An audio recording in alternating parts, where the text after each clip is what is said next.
The Ark in the Mountain. High in the mountains of eastern Turkey, a peculiar shape rises from the earth. A long, solemn ridge of stone that some believe lends weight to the story of creation itself. The formation, roughly 538 feet in length and unmistakably boat-shaped, has long been rumored to be the final resting place of Noah's Ark. Skeptics dismiss it as a geological curiosity.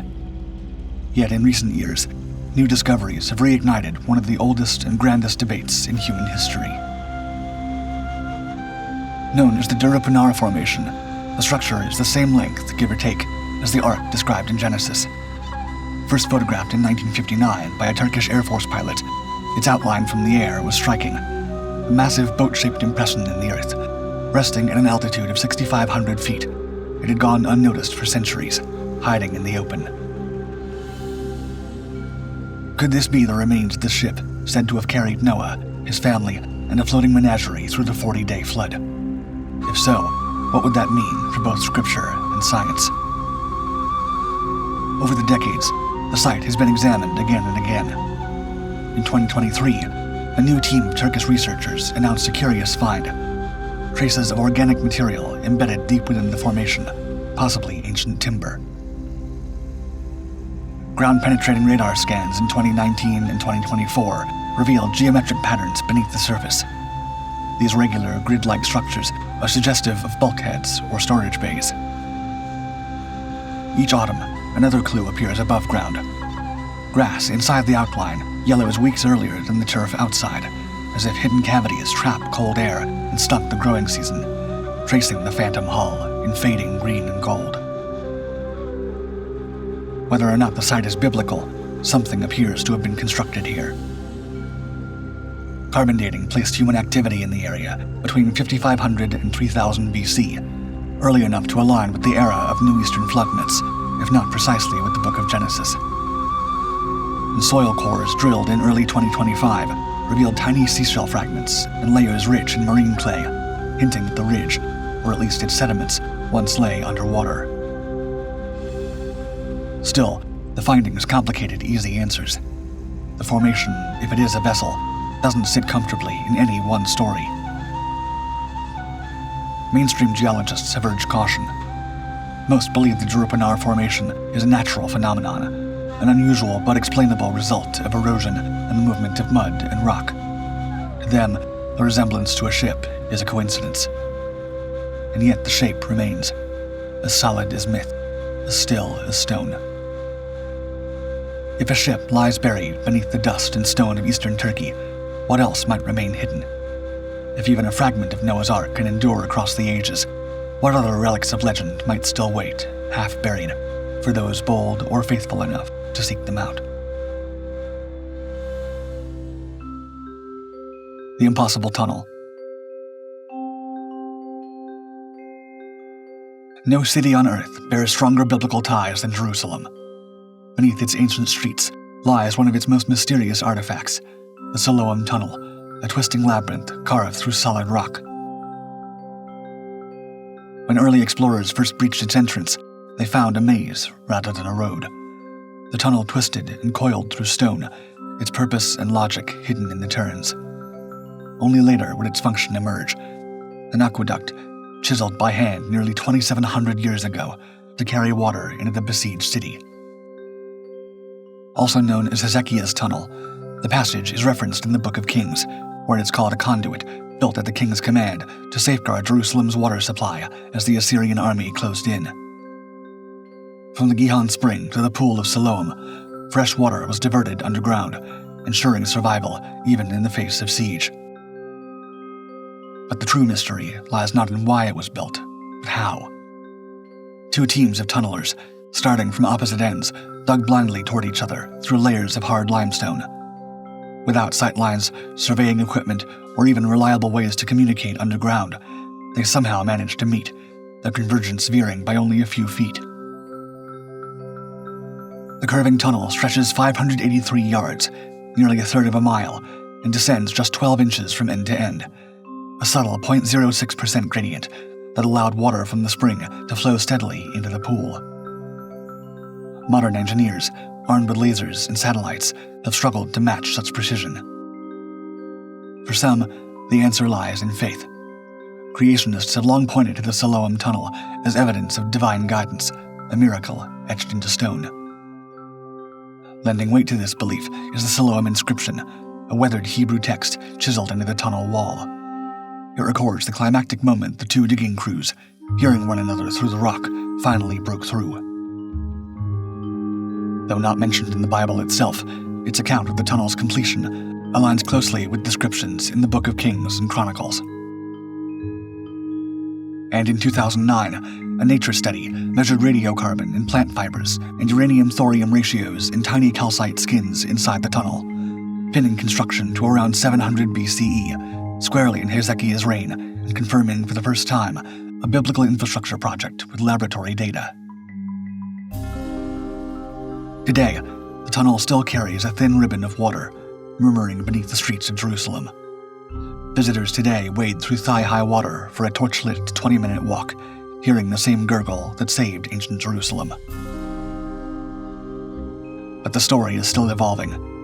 In 2022, two Israeli scholars announced that high-resolution photos reveal additional lines on the inscription, sparking questions of whether we've missed part of the narrative. In the heart of one of the world's most contested capitals, the past continues to whisper, and the tunnel, still murmuring below, may yet have more to say. A biblical treasure map. In 1952, deep inside Cave 3 at Qumran, archaeologists prized out something no antiquities dealer had ever handled: a 7-foot cylinder of green-black copper tin alloy, one of the Dead Sea Scrolls, but nothing like the parchment sermons beside it. It read like a billion-dollar treasure map. Terse Hebrew lines named 64 hiding places, cisterns, tomb niches, dry riverbeds, and assigned them a combined haul of 4,630 talents of precious metals. Because an ancient talent could weigh anywhere from 25 to 75 kilograms, the total could amount to between 60 and 170 metric tons of gold and silver. The treasure would be worth several $billion at today's prices, not to mention potential ceremonial objects whose cultural and religious value may be beyond estimation. 7 entries end with cryptic Greek letters. Whether they're coordinates, custodian's initials, or something else, it's a mystery that no one has cracked. The metal was so brittle, Manchester engineer H. Wright Baker had to slice it open millimeter by millimeter using a dentist drill and miniature saws between 1955 and 56. A 1-second-long film of the operation still survives. Many scholars believe the hoard was rushed from Jerusalem's Second Temple just before the Roman siege of 70 CE. But 2025 multispectral scans suggest the scroll could be decades younger, a twist that reopens the question: whose treasure is it, and is any of it still out there? Despite numerous expeditions, no one has ever recovered the riches. One explanation is that the copper scroll remains heavily coded. Its true meaning, some argue, has yet to be unraveled. If so, the treasures it describes may still lie hidden, buried beneath centuries of sand and silence. One thing, however, is clear. Unlike the fragile scrolls that surrounded it, the copper scroll was built to endure. Its creators chose copper not for ornament, but for permanence, for a message meant to outlast empires, and one still waiting for the right eyes to read it. A carving that could change history. It was just a small limestone box, dusty and unassuming. But when it surfaced on the antiquities market in October 2002, it carried a message that could upend history. Carved into its side, in faint Aramaic letters, were 6 startling words: James, son of Joseph, brother of Jesus. If authentic, the implications were staggering. A brother of Christ. The possibility rippled through Christianity, Judaism, and every tradition touched by the figure of Jesus. The box itself, a funerary ossuary from 1st century Judea, was typical of Jewish burial customs of the time, simple and unadorned. any remains it once cradled have long since vanished. Still, the question hangs in the air. Could this humble vessel have held the bones of Jesus' own brother? The ossuary had reportedly sat for decades in the Tel Aviv apartment of Israeli antiquities collector Oded Golan, who said he bought it legally in the 1970s. Its existence might have gone unnoticed until French epigrapher André Lemaire, visiting Golan's collection in 2002, recognized the inscription and sounded the alarm. Soon after, the Israel Antiquities Authority accused Golan of orchestrating an elaborate fraud. According to IAA experts, while the ossuary itself was ancient, the key part of the inscription, Brother of Jesus, had been added in modern times to inflate its value. They pointed to subtle inconsistencies in the script, suggesting it may have been engraved in two different hands, as if the words were added in stages. But Golan insisted it was genuine. His defense turned on the science. Microfossils and chemical patina inside the grooves of the inscription appeared to match the rest of the box.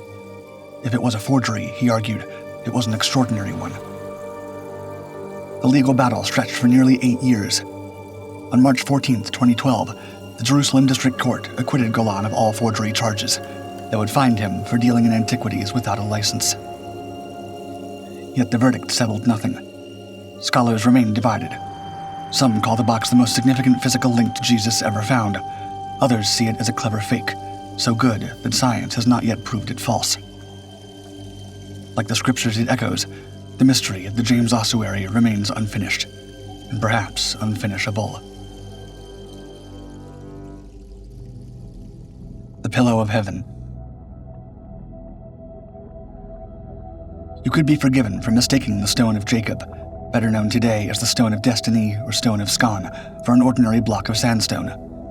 Yet it ranks among the world's most recognizable relics, a 335-pound lump that many medieval chroniclers claimed had once served as Jacob's pillow at Bethel. Jacob, grandson of Abraham and son of Isaac, is a foundational figure in the Hebrew Bible. He wrestles with a mysterious being, fathers the 12 tribes of Israel, and dreams of a ladder that bridges earth and heaven. What makes the stone perplexing is not its spiritual pedigree alone, but the improbable journey that deposited it, if the legends are believed, some 3,000 kilometers away in Scotland. For roughly a millennium, the block has occupied a central role in Scottish and later British coronations. Earlier biblical connections, while colorful, remain unproven. Genesis recounts how the fugitive Jacob used a stone for a pillow, saw a stairway to heaven, and on waking, anointed the rock with oil, naming the spot Bethel. The stone long linked with that episode is an oblong of reddish, coarse-grained sandstone quarried from the lower Devonian beds around Scone, Perthshire.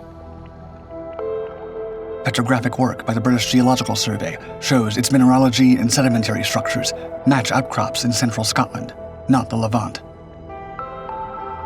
3D scans reveal chisel marks from several medieval stonemasons, further undercutting any claim to a Bronze Age Near Eastern origin. Tradition nevertheless insists that the stone was already venerated in Scotland by the 9th or 10th century, and certainly by 1249, when Alexander III was inaugurated upon it at Scone Abbey. In 1296, King Edward I carried it off to London and had it fitted beneath a specially built oak throne, the coronation chair in Westminster Abbey. If indeed of biblical origin, how the stone first reached Scotland remains a mystery. Medieval chroniclers spoke of Scota, a legendary Egyptian princess, bringing it westward. Later, British Israelite writers cast the prophet Jeremiah as its courier, accompanying Zedekiah's daughter and the Ark of the Covenant to Ireland before it crossed to Scotland. A popular Scottish tale even claims that monks substituted a local replica before Edward's soldiers arrived, though no evidence has confirmed the swap. Despite the controversies, the block taken by Edward has featured in almost every English and after 1707 British coronation, from Edward II in 1308 to Charles III in 2023. Save for brief absences after the 1950 student removal, its return to Edinburgh Castle in 1996, and its temporary loan to London for the 2023 service.